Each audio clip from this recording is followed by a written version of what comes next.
All right. Hi, Jen. It How might are just you? it might just be you and I. I don't know if anyone else is gonna show up. I'm excited. How are you? Great, very well. You look fantastic. Thanks. We just got back from a big book study actually. So, Cool. yeah. Yeah, I just saw there's a celebration for somebody that most of us that come to this know about the study are at tonight. So I think the meeting gets over like now. So there might be some late stragglers or it might just be us. Okay. Well, I know a lot of my friends like to watch these back. You know, Oh, they're that's so cute. they're doing the step study, but they just can't stay up this late. How Yeah, us old folk are. the only reason we started it or I did it this late because I'm not a late person either is because when I lived at Sober Living, everybody's out and about doing like meetings or this meeting that's going on now. It was like really the only time that other people that were interested could do it. And I'm usually in class till I'm scheduled till 8:30, but you know, usually I get out early, but for now, if there's more people that show up, we can always like look at different times or earlier, you know. Yeah, yeah. But I guess since it's at 9, we will get started. So, my name is Jessica and I'm an alcoholic. Welcome to the Joe and Charlie Big Book workshop. This is the workshop format. We as leaders do not consider ourselves to be the gurus of the Big Book of Alcoholics Anonymous. We do not consider ourselves to be experts in anything at all. For those who care to, please join me in a moment of silence to remind us of why we are here and for the alcoholic who still suffers.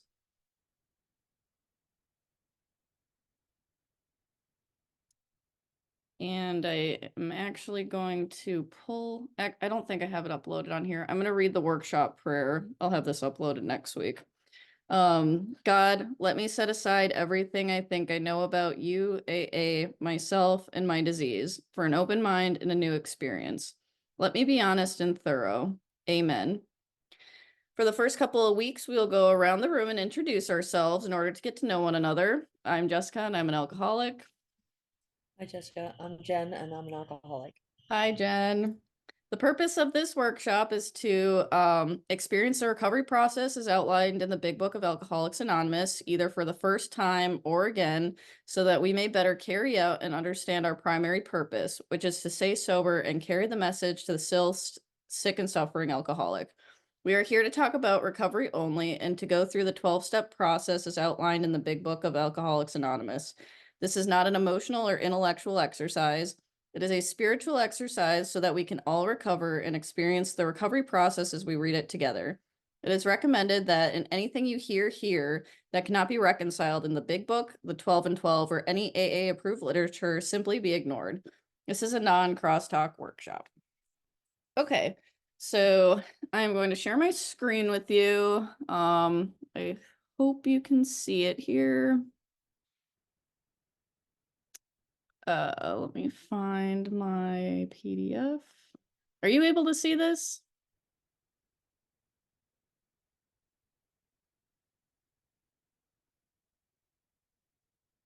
Can you see this? Yes, I can. Okay, perfect. All right. So I don't know if it's just me and you. I don't know if you want to take turns reading or I can just read it. We are going to start out with week 3.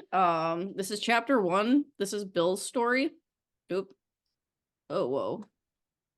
Hold on. Jesus. There we go. Okay. We get to the first page here. Okay. So, am I on the right page? There we go. Okay. So, the main purpose of reading Bill's story is for identification. But being alcoholics, we tend to look for the differences. The exercise in your assignment sheet was to mark what you could relate to as far as drinking, thinking, and feeling. And I have my AA book here, so I'm going to read some things out of the big book as it directs here. We're going to start on page 1, paragraph 1 of Bill's story. War fever ran high in the New England town to which we new young officers from Plattsburgh were assigned, and we were flattered when the first citizens took us to their homes, making us feel heroic. Here was love, applause, war, moments sublime with intervals hilarious. I was part of life at last, and in the midst of excitements, I discovered liquor. I forgot the strong warnings and the prejudices of my people concerning drink. In time, we sailed for over there. It was very lonely and again turned to alcohol. And it says to turn to page 5, paragraph 3. Then I got a promising business opportunity. Stocks were at the low point of 1932, and I had somehow formed a group to buy. I was to share generously in the profits. Then I went on a prodigious bender, and the chance vanished. So Bill put together a business deal on the condition that he would not drink. He would have shared generously in the profits. But that evening in a hotel room, one of the men passed a bottle of Applejack around. It went by Bill the first time, and he said, "No, thank you, I'm not drinking." The next time it came by, his mind told him that one little drink of Applejack wouldn't hurt. He took a drink and triggered the allergy, and he couldn't stop, blowing the whole business deal. The importance in that statement is in the next paragraph. For the first time, he could see what alcohol was doing to him. He could differentiate the true from the false. They call us alcoholics weak-willed people. We are not weak-willed. The problem is we are strong-willed people. Our will is so strong we darn near killed ourselves drinking alcohol. We almost killed ourselves trying to find a way to drink and not get drunk. Weak-willed people don't become alcoholic. The third time they vomit, they quit drinking. We Elkies literally kill ourselves trying to find a way to drink. And on page 5, it continues to paragraph 4. I'll probably just keep this open. Paragraph 4. I woke up. This had to be stopped. I saw I could not take as much as one drink. I was through forever. Before then, I had written lots of sweet promises, but my wife happily observed that this time I meant business. And so I did. And then it goes to page 9, paragraph 1.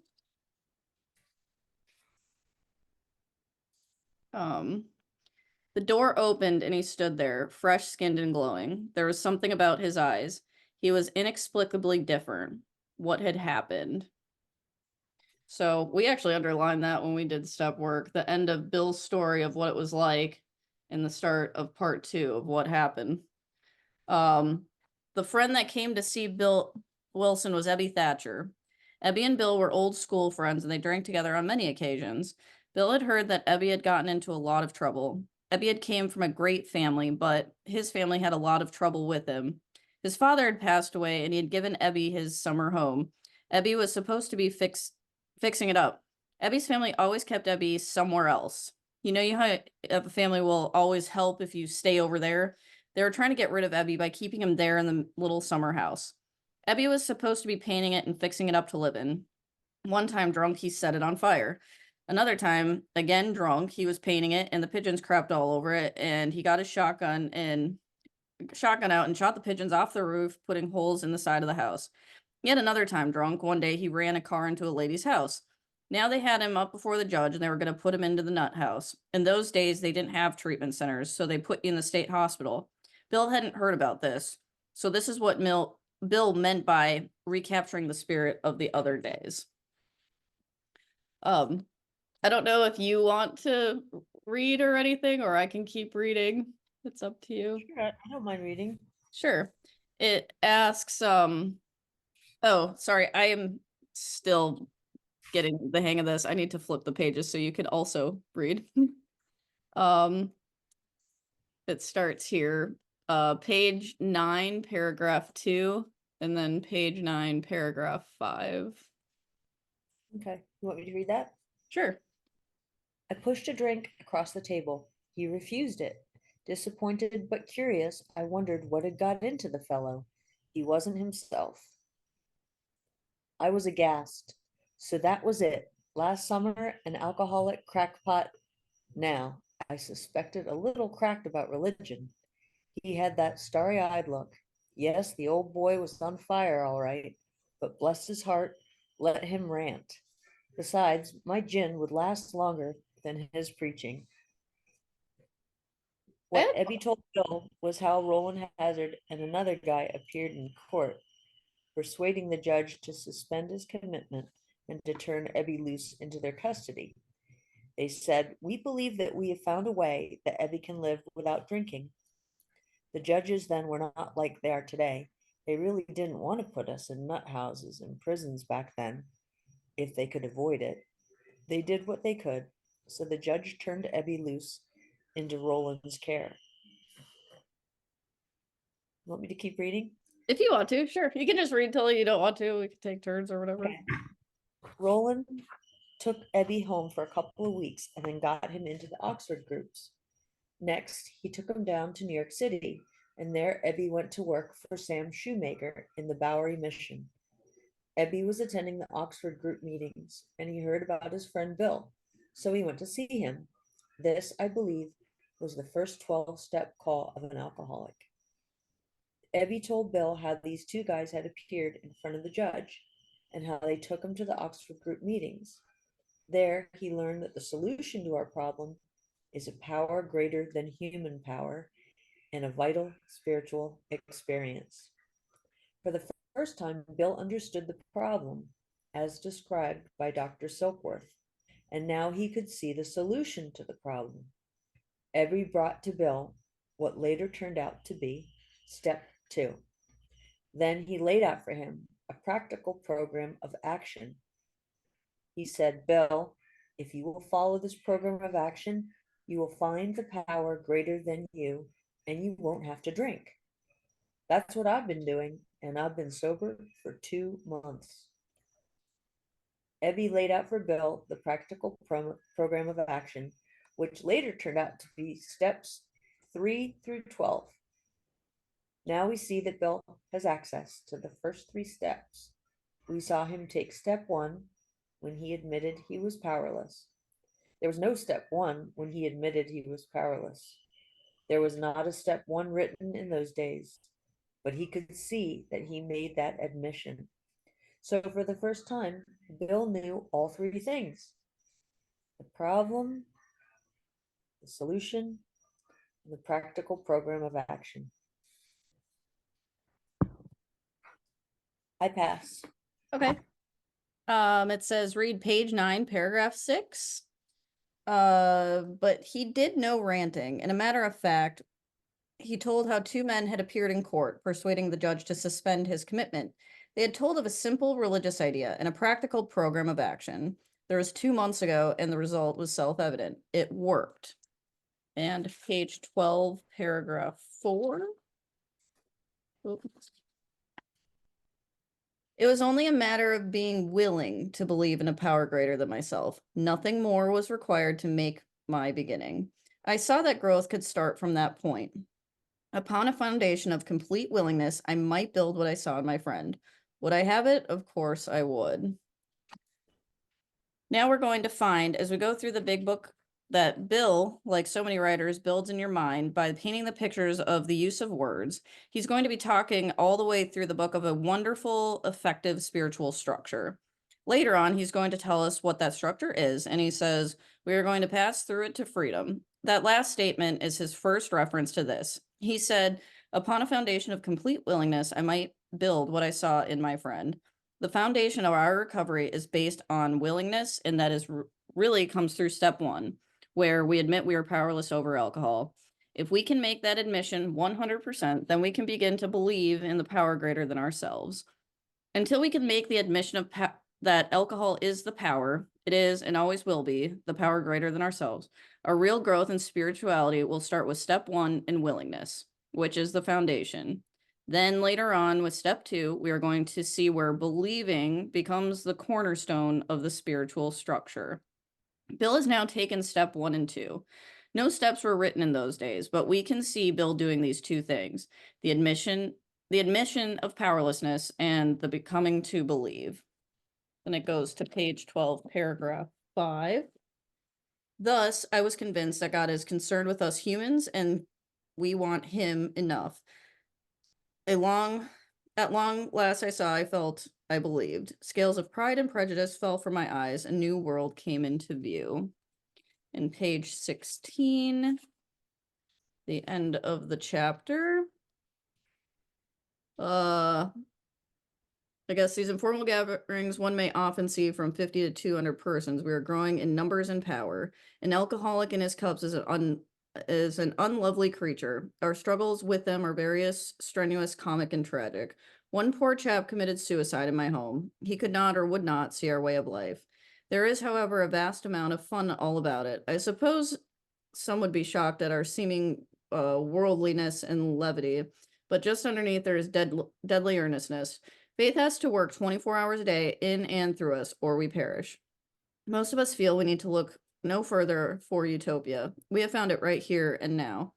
Each day, my friend's simple talk in our kitchen multiplies itself in a widening circle of peace on earth and goodwill to men.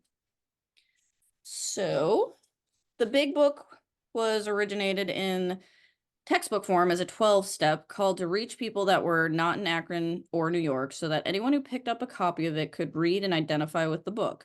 Bill's story fits exactly where it should in standard textbook theory. I can almost see Bill as he finishes up this chapter saying, I've described the vital spiritual experience, and it's going to seem to many of them like a great happening way out there in the sky. It probably sounds like a lot religion and theology. Maybe I'd better get down to brass tacks and tell them exactly what took place in my life. In the next chapter, there is a solution. Bill tells us exactly what happened. Remember in the beginning, there was Bill and Ebby? That was the fellowship. Ebby brought Bill the answer, the solution to our problem. Bill applied the solution and recovered through a vital spiritual experience. So these two things had to take place here. 6, first, the fellowship with Ebby, then 7, the vital spiritual experience. And as a result of this course of action, Bill got sober. The next chapter explains exactly what these two things are all about. Flip here. So basically, this just explains the homework assignment. It suggested that you do this after the workshop meeting and then review it with your sponsor before the next time we meet. We don't actually talk about this in the study. This is something for you to do on your own. I always just say in these studies, if anyone has questions or doesn't have a sponsor, I'm free to, if you need any help or anything, but if you do have a sponsor, that's definitely preferred. And then on page 26 here, it says, the identification with the first 8 pages of Bill's story is essential to understanding your own illness and to understand the part of alcoholism that is played in every affair throughout your entire lifetime. 4, in step 1, if you are not convinced that you are a real alcoholic, then you may not be willing or able to go through the lengths that others have to recover from their alcoholism. You don't know it yet, but you will suffer resistance from an internal source within your own thinking mind as you go through the step process. This thinking mind of yours will produce thoughts of a nature to disregard truths you're seeing before you and to disembark from the process altogether. It will work to slow down your momentum and lessen your desire. It will only be your identification with the problem in the beginning that enables you to continue to forge through the steps. Aside from God's grace, which is for long as you are even just the slightest bit willing, will carry you through it all. If at any time or any place along the journey, the one thing you mustn't skip or skimp on would be gaining the full working knowledge about your alcoholism and its relationship within your life. So this continues. With last week, we did spend quite a bit of time talking about the problem. We went through the doctor's opinion, talking about the physical allergy that ensures we can't safely drink, and talking about the obsession of the mind that ensures we can't keep from drinking. And the ultimate conclusion to that was, if you can't safely drink without getting drunk, and if you can't keep from drinking, then you've become powerless over alcohol. Most certainly our lives had become unmanageable. If we are not, we just kept on drinking after a while, it will be for sure. So tonight we're going to look at an example of a guy that had that problem. A good textbook never tells you anything that it doesn't back it up with more information. We're going to look at Bill's story. Bill's story is a classic example of an alcoholic who had the allergy and had the obsession of the mind. Now we have to remember back in the 1930s that Bill very early on, where is it? The value of sharing your story with another alcoholic, that he went to see Dr. Bob and immediately Dr. Bob could see his problem also. Then he went to see Bill Dobson, and they shared their stories with Bill Dobson. Bill Dobson could see his problem through their stories, and they learned very on that it was necessary for one alcoholic to identify with another in order to be able to get their interest and get their attention. When the big book was first published, they knew they wouldn't be able to sit down with the first person out here in California and share their story one on one. So the big book had to be complete enough to do that. So they said, we'll put Bill's story in here at the beginning, and another alcoholic in reading Bill's story would be able to identify with Bill. If we can identify with Bill and his alcoholism and see him make a recovery from that condition, we can begin to believe that we can begin to hope and we're enough like Bill Wilson. If he could recover from that condition, maybe we could too.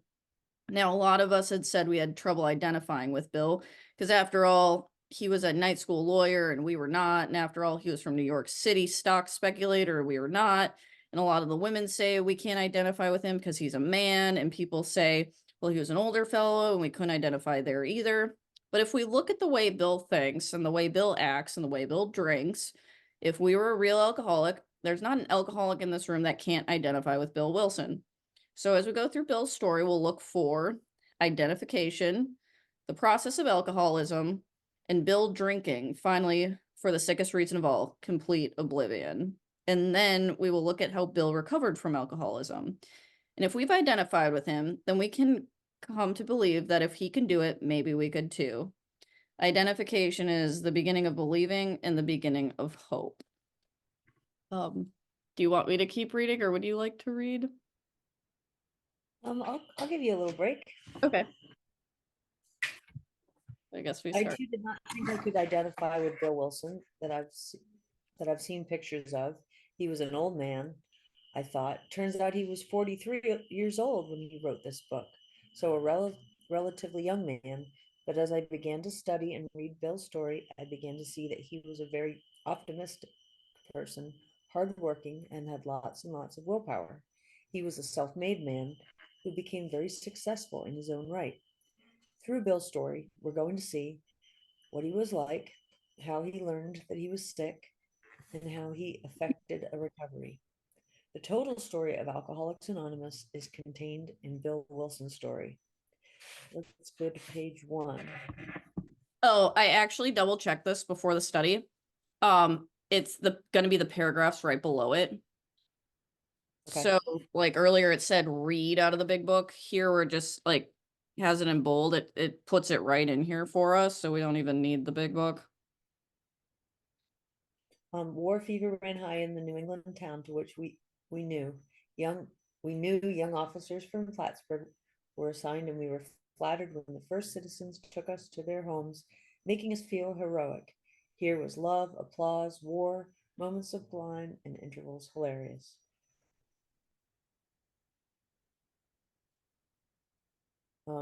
I've definitely had moments of hilarious intervals. I can identify with that. I was part of life at last, and in the midst of the excitement, I discovered liquor. I forgot the strong warnings and the prejudices of my people concerning drink. In time, we sailed for over there. I was very lonely and again turned to alcohol. We landed in England. I visited Winchester Cathedral. Much moved, I wandered outside. My attention was caught by a doggerel on an old tombstone. It said, "Here lies a Hampshire grenadier who caught his death drinking cold small beer. A good soldier is ne'er forgot, whether he dieth by musket or by pot." Mm.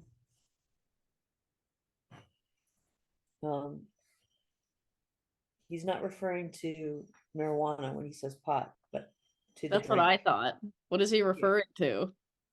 I guess in England they had like a pot where it was like all the runoff from when they were pouring beers, and it was like the cheap stuff. Ugh. Like if you drank Oh, from the pot, yeah, it was like the catch-all. Yummy. drinking off the bar mats when you're making drinks. Oh, Pretty much, yep. Um, Ominous warning, which I failed to heed. Bill says, 22 and a veteran of foreign wars, I went home at last. I fancied myself a leader, for had not the men of my battery given me a special token of appreciation? My talent for leadership, I imagined, could place me at the head of vast enterprises, which I would manage with the utmost assurance. I took a night law course and obtained employment as investigator for a surety company. The drive for success was on. I proved to the world I was important. I can definitely identify with that. I had lofty ambitions and no doubt that I was going to achieve them for sure. I had a question before we continue with studies like this, because I'm new at this, where it says non-crosstalk. Does that just mean like at meetings where you don't like interrupt people, or is it like can you share on stuff as you go, or do you just like read these because it's like I guess I don't, it's a workshop, not a study, so I'm just curious to like So what you yeah, think. I can answer that. So the workshop that I did, the leader was Tom C. And when it said things like that, it says J and C, Mm-hmm. it says I can identify with Bill. These are just moments where they put in their own input Oh, okay. about what we just read. And so I kind of quickly read that and then kind of just made it my own. Okay. So Okay. you can definitely add your experience because you're the leader and yeah, it makes it more personal. Okay. I was just curious to see. I was just I didn't know. All right. So did you read this last paragraph? Yeah. Okay. Let me switch here. Okay. I just turned the page, so I think I left off the top of 36. Okay, perfect. Do you want to keep reading? You can. Me? Yeah, sure. Okay. All right, so starting here. My work took me about Wall Street, and little by little, I became interested in the market. Many people lost money, but some became very rich. Why not I? I studied economics and business as well as law. Potential alcoholic that I was, I nearly failed my law course. One of the finals, I was too drunk to think or write, though my drinking was not continuous and it disturbed my wife. I can definitely identify with Bill because when I first went to college, I have no idea how I made it through because I did the same thing. I drank the whole time, and even now, like I don't drink, but I'm in school, and I still have some of these tendencies where it's like, why I nearly failed that, but I'm sober. Well, did you study your course? No, I still identify with some of this alcoholic thinking. Um, So we had long talks about when I would still hear for bondings by telling her that men of genius conceive their best projects when drunk. And I have no trouble identifying with Bill Wilson. That the most majestic constructions of philosophic thought were so derived.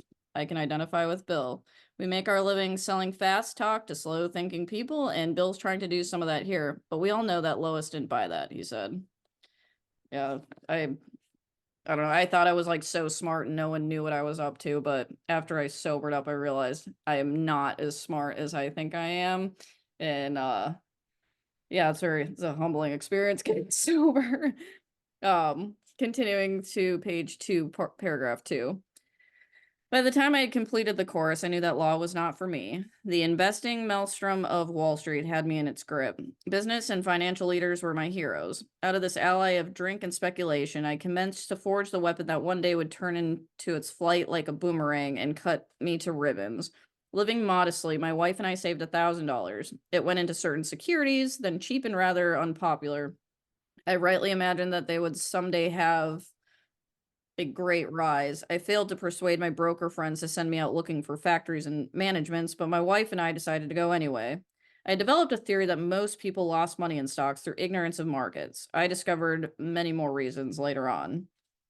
Now, Bill is referring to a time back in the 20s when the stock market was on a roll. Just about everyone dealt with stocks was making money. All you had to do was buy them, hold on to them, let them go up in price, sell them, and take your profits, and buy some more.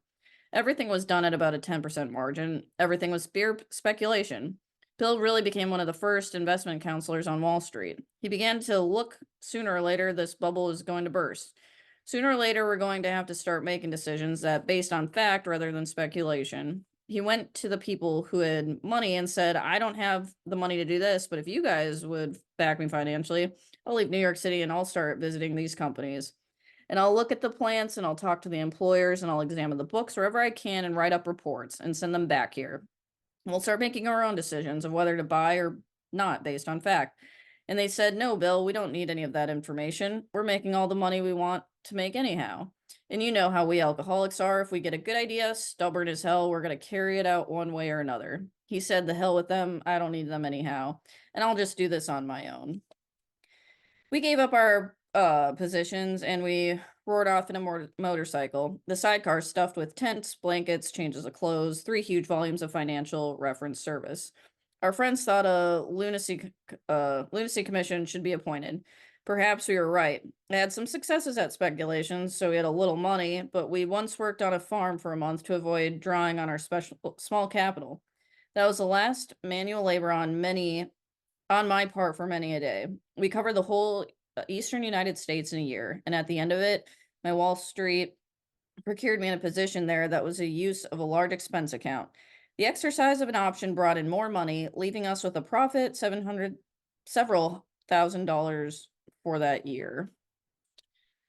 Bill and Lois, traveling on the motorcycle, living in the tent, went up and down the eastern seaboard of the United States, and he wrote up reports on approximately 100 of the largest companies in the eastern states, sending them to New York City. The guys had the money that saw them and said, oh yeah, man, this is going to be great information, and immediately they put Bill on payroll.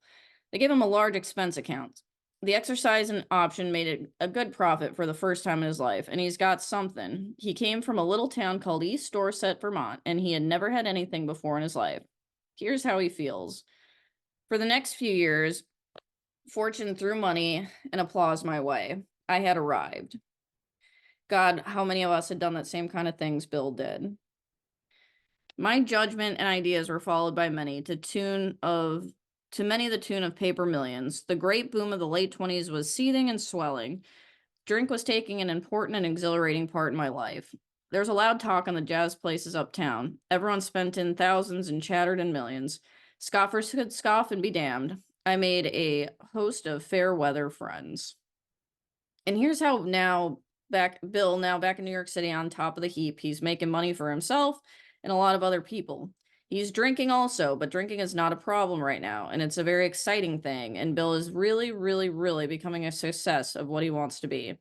We also know that if he's an alcoholic, his drinking is going to get worse because it is a progressive thing.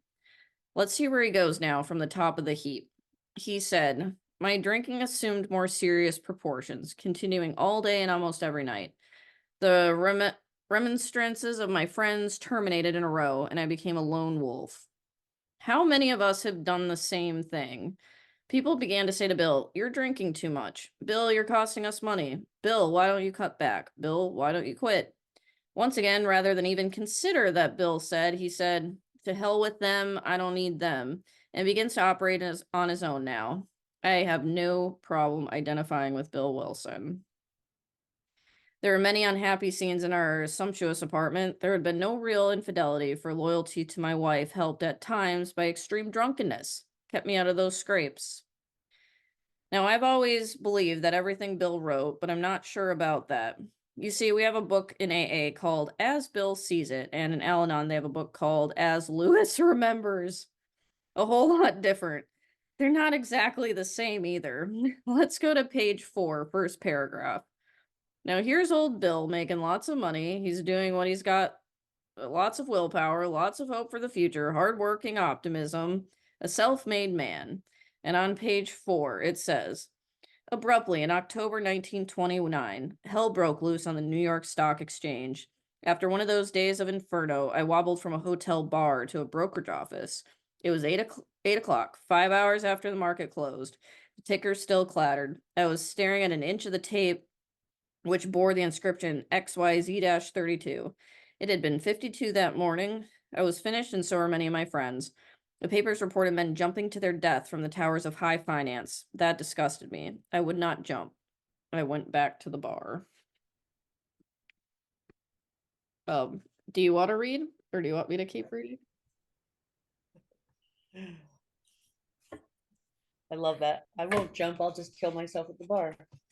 I related with that a lot too. Like, I'd always be like, oh, I'm not suicidal in the way I drank. I mean, was I not?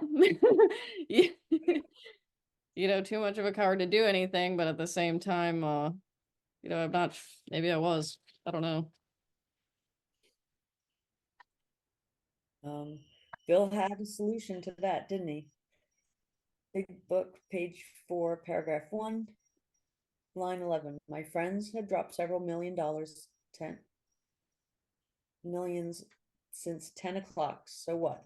Tomorrow was another day. As I drank, the old fierce determination to win came back. How many times have many of us done the same thing? Just come out of the jailhouse, the divorce court, the hospital, or wherever, low, sad, and depressed. Stop off in the bar and have a couple of drinks. And as the alcohol courses through our veins, we say, we'll show them. By God, they're not going to treat us that way. And we're off and we're running again. That old fierce determination to be somebody would show them. I hear, don't, I'll hurt you. I'll show you, I'll hurt me. Hmm. Yeah, that's I remember for you you. saying that. Big book, page 4, paragraph 2. Next morning, I telephoned a friend in Montreal. He had plenty of money left and thought I had better go to Canada. Now, Bill was a drunk. He wasn't stupid. He knew where the money was, so he went to Canada. Big book, page 4, paragraph 2, line 3. By the following spring, we were living in our accustomed style. I felt like Napoleon returning from Elba. No, St. Helena for me, but drinking caught up with me again, and my generous friend had to let me go. This time we stayed broke. Now we see our drinking progressing to the point where we can no longer even hold a job. Hmm. Big book, page 4, paragraph 3. We went to live with my wife's parents. I found a job, then lost it as a result of a brawl with a taxi driver. Mercifully, no one could guess that I was to have no real employment for 5 years, or hardly draw a sober breath. My wife began to work in a department store, coming home exhausted to find me drunk. Hmm. I became an unwelcome hanger-oner at brokerage places. This is where he used to be the fair-haired boy, where he used to make lots of money for lots of people. He goes in there now, and they say, well, we'd rather you didn't come here today. You're Hmm. about half drunk, you don't look good, and you're smelling bad. You're embarrassing us in front of our customers. Please move right on down the street. Certainly, certainly, we can see the progression of alcoholism. We've gone from excitement to now then we've gone to the point where it controls us completely. No longer hold a job. Nobody wants us around anymore. It starts to get worse. Big book, page 5, paragraph 1. Liquor ceased to be a luxury. It became a necessity. Mm-hmm. Now we're drinking for an entirely different reason. We're drinking now because we absolutely have to drink in order to live. And it's not no fun left anymore, no excitement. Drinking in order to be able to live. Mm-hmm. You want me to keep going? If you want to, or I can. Doesn't matter.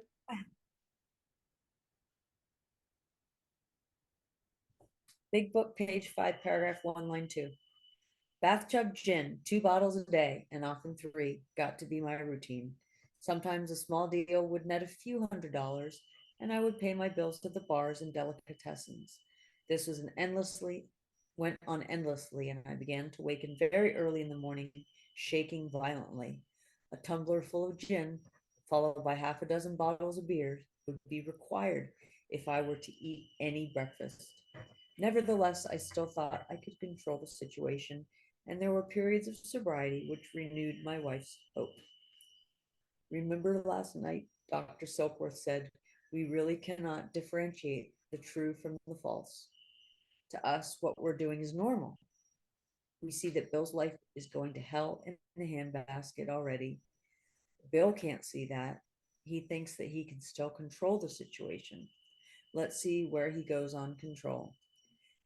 Things were real bad in Bill's life, but it says Big Book, page 5, paragraphs 2 through 3. Gradually, things got worse. The house was taken over by the mortgage holder. My mother-in-law died.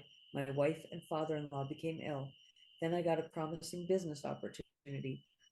Stocks were at the low point of 1932, and I had somehow formed a group to buy.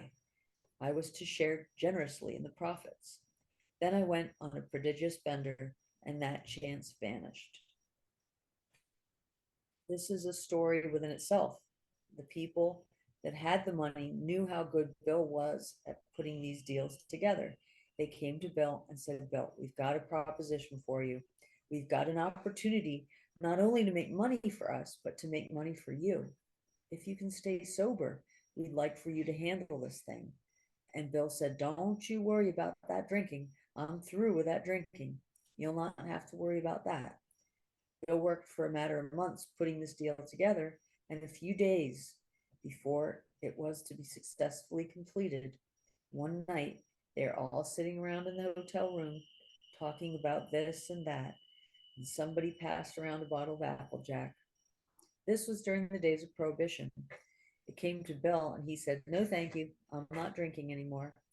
After a while, it came back to him, and the guy next to him said, Bill, you don't understand what this is. This is the finest Applejack in the world. It's called Jersey Lightning, and you better have a drink.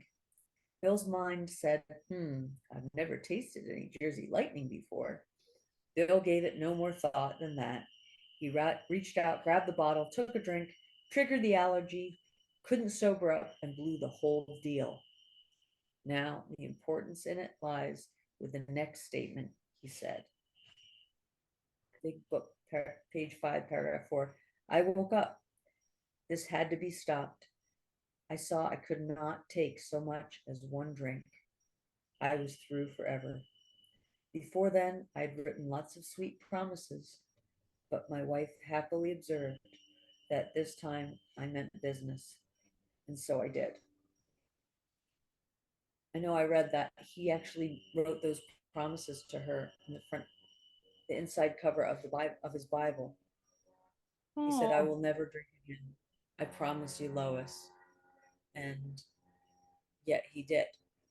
oh, No human power could relieve us of our alcoholism. I've promised it a lot. I mean, many times, and I did mean it. We all truly. I mean, there's a point. I can't speak for everybody that you do promise, like you really don't think you're going to, but unless we go through the steps, we have no mental defense. Because that's a hard one with like family and friends and the people you promise. Because if you're not an alcoholic, you might not truly understand. Like when we do promise things, we do mean it at the time. Absolutely. Sometimes. Yep. Uh, Pass it to you. okay. So for the first time, Bill could differentiate the truth from the false. For the first time, he could see truly what the alcohol was doing to him. And he said, like the rest of us, he trotted out his willpower and he said, sick him will. We're through with that drinking. We'll never drink as long as we live. Now they're trying to tell us we are weak-willed people. Don't you believe that? We are strong-willed people. Weak people do not become alcoholics. First time they vomit, they quit drinking. An alcoholic knows they got to be some way to drink without puking. We damn near kill ourselves, We've got tons of willpower. You see, Bill doesn't know what we learned last week. Anytime there's a battle going on between the willpower and the obsession of the obsession of the mind is stronger than willpower, and it always wins. That is how strong it is. Let's see what happened to him on willpower. He said, shortly after I came home drunk, there had been no fight. Where had I been on my high resolve? I simply didn't know. It hadn't come to mind. Someone had pushed a drink away and I had taken it. Was I crazy? You see, if his willpower's not working, then begins to question his sanity. Am I crazy? Is that it? On Big Book, page 5, paragraph 5, line 5, I began to wonder, for such an appalling lack of perspective seemed to near being just that. Renewing my resolve, I tried again. Some time passed, and confidence I began to be replaced by my cocksureness. I could laugh at the gin mills. Now I had what it takes. One day I walked into a cafe to telephone. In time, I was beating on the bar, asking myself how it happened. As the whiskey rose to my head, I told myself I would manage better next time, but I might as well get good and drunk then. And I did. Can anyone in here identify with Bill Wilson? Uh, the remorse, horror, and hopelessness of the next morning are unforgettable. The courage to do battle was not there. The brain raced uncontrollably, and there was terrible sense of impending calamity. I had dared cross the street lest I collapse and be run down by an early truck, for it was scarcely daylight. An all-night place supplies me with a dozen glasses of ale. My writhing nerves were stilled at last. The morning paper told me that the market had gone to hell again. Well, so had I. The market would never recover, but I wouldn't. That was a hard thought. Should I kill myself? No, not now. Then a mental fog settled in. Gin would fix that. So 2 bottles and oblivion. See, Bill questioned. He used his willpower, and that didn't work. And he began to question his sanity, and that didn't work. And then he began to contemplate suicide. And then he was drinking for the sickest effect of all, total oblivion. And that's where we find Bill at this time. He said, "The mind and the body are marvelous mechanisms, for mine endured the agony 2 more years. Sometimes I stole my wife's slender purse, and in the morning terror and madness were on me. And I swayed dizzily before an open window or the medicine cabinet where there was poison, cursing myself for a weakling. There were flights from city to country and back as my wife sought escape. Then came the night when the physical and mental torture was so hellish I fear I'd burst through the windows and sash and all. Somehow I managed to drag the mattress to a lower floor, lest I suddenly leap. A doctor came in with a heavy sedative. The next day I found me drinking both gin and the sedative. This combination soon landed me on the rocks. People feared for my sanity, and so did I. I could eat little or nothing when drinking, and I was 40 pounds underweight. Here we found Bill drinking for oblivion, not eating often. I can identify with Bill. He's dying of malnutrition, and I can identify with Bill because when I was drinking those 2 years occasionally, I'd eat a bologna sandwich because I knew you were supposed to eat something rather than just drink, and that's what Bill was doing at the time, dying of malnutrition. My brother-in-law is a physician, and through his kindness and that of my mother, I was placed in a nationally known hospital for the mental and physical rehabilitation of alcoholics. This is the Towns Hospital in New York City, and this is the summer of 1933. Under the so-called belladonna treatment, my brain cleared. Belladonna was a drug that they used to fool the body into thinking it had alcohol in it, and it was used for withdrawal purposes. It's what they use Valium for today. It continues. Hydrotherapy and mild exercise help much. Hydrotherapy is a water treatment. We saw some of that in a treatment center in Australia back in the 80s. They would put an alcoholic on a gurney and roll him in the shower room where they had shower heads all the way around the shower room, alternating hot and cold, and be in there about 30 minutes. It doesn't cure alcoholism, but it makes a clean drunk out of you. I'll guarantee you that. Those guys would come out of there and their skin all wrinkled and shriveled up, and he said, "The best of all, I met a doctor who explained that through selfish and foolish, I had been seriously ill bodily and mentally." Now, this is Dr. Silkworth. Silky sat down with him and explained the ideas of the physical allergy and the obsession of the mind. And here's the effect it had on Bill. He said, "It relieved me somewhat to learn that the alcoholic's will is amazingly weakened when it comes to combating liquor, though it often remains strong in other aspects. My incredible behavior in the face of a desperate desire to stop was explained. Understanding myself now, I fared forth in high hope. For 3 or 4 months, the goose hung high. I went to town regularly and made a little money. Sure, this was the answer, self-knowledge. For the first time, Bill understood his problem. He knew it was not willpower. He knew it was not a moral character and sin. And he knew it was a physical allergy coupled with the obsession of the mind. And that is what made him absolutely powerless. He said, "Now that I know what's wrong with me, I won't have to drink any longer." And let's see where he goes from here.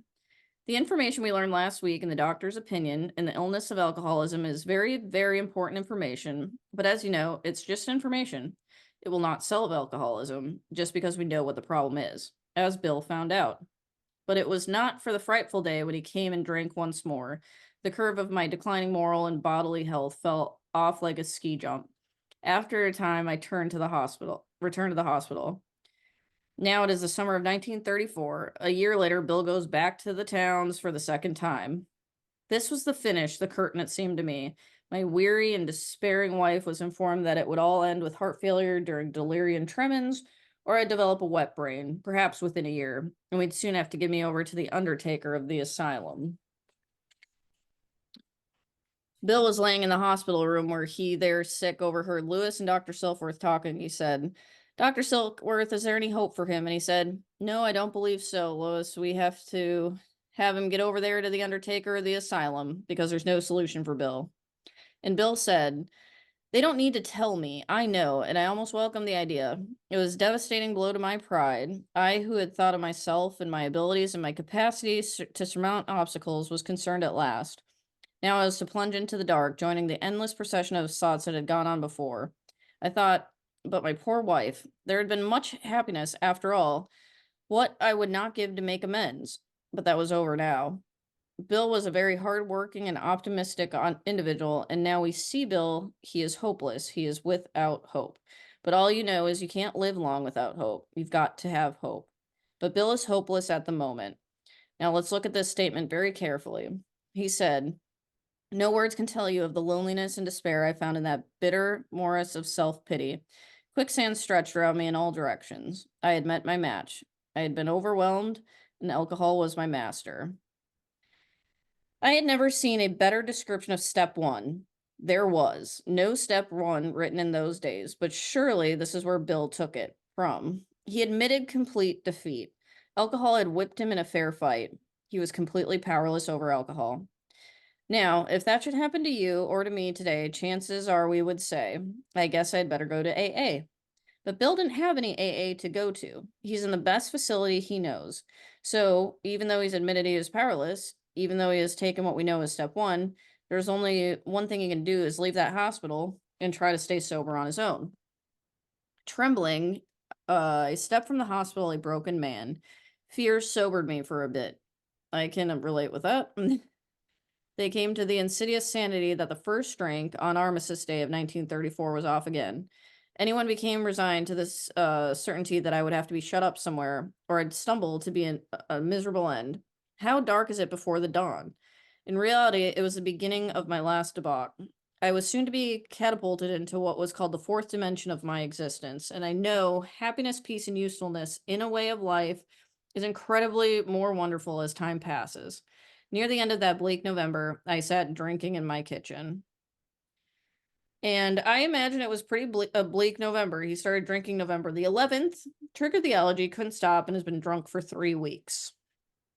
Continuing on, with a certain satisfaction, I reflected that there was enough gin concealed in the house to carry me through that night and the next day. My wife was at work, and I wondered how I dare hide a bottle of gin near the head of our bed. I would need it before daylight. My musing was interrupted by the telephone. The cheery voice on the was an old school friend asking if he might come over. Now, this was Ebby Thatcher. Bill and Ebby had gone to school together when they were younger, and they did a lot of drinking together. Bill knew about Ebby, and he knew how Ebby drank, and Ebby said he was sober. And if you notice in his squiggly writing or italics, squiggly writing in the big book is very important. It really amazed Bill that Ebby is sober. He said, It was years since he remembered coming to New York in that condition. I was amazed. Rumor had it that he had been committed for alcoholic insanity. The last that Bill had heard about Ebby was that Ebby was going to be committed to the state asylum in the state of Vermont for alcoholic insanity. And that's what they used to do with people like us before they had treatment centers. They would haul us in front of a judge, and the judge would commit to the state insane asylum for the alcoholic insanity for an undetermined period of time until you got well, and you would stay there until you got well. And that's the last Bill heard about Ebby, he said. And I wondered how he had escaped. So Bill was amazed that Ebby was out of this treatment center or asylum, excuse me, same thing. They've renamed everything these days. They talk about dysfunctional families today. Well, mine was crazy as hell. But Emmy came from a very prominent family in Albany, New York. In fact, his father was the mayor of Albany, a very prominent family. Ebby's drinking was embarrassing the family, so they called in Ebby and said, Ebby, you're embarrassing the family with your drinking, and we'd like you to get out of town and go on over there to Vermont and stay at the old summer place, and you might as well be over there this summer. While you're over there, you might as well sober up. And if you sober, maybe make yourself useful and paint and fix that old summer place, and we'll be using it. So Abby went out of town over to Vermont and began fixing up the old summer place, painting it and fixing it up. One day he finished on this wall and he looked at his miring work and noticing that some pigeons. I feel like we already read all of this. Do they repeat themselves? Well, I'll continue on. The bird droppings were all over the wall, and he went over to the house with his shotgun and began shooting the pigeons, blowing holes in the side of the wall.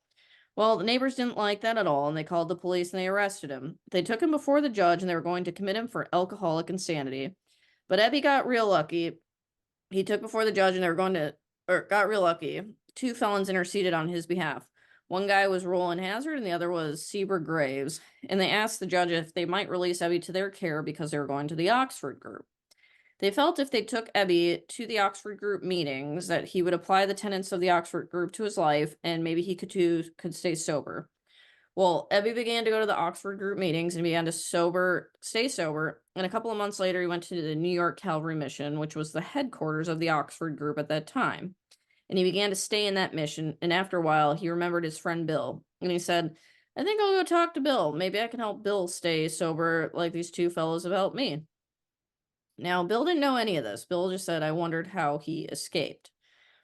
So of course he would have dinner and then he could drink openly with him.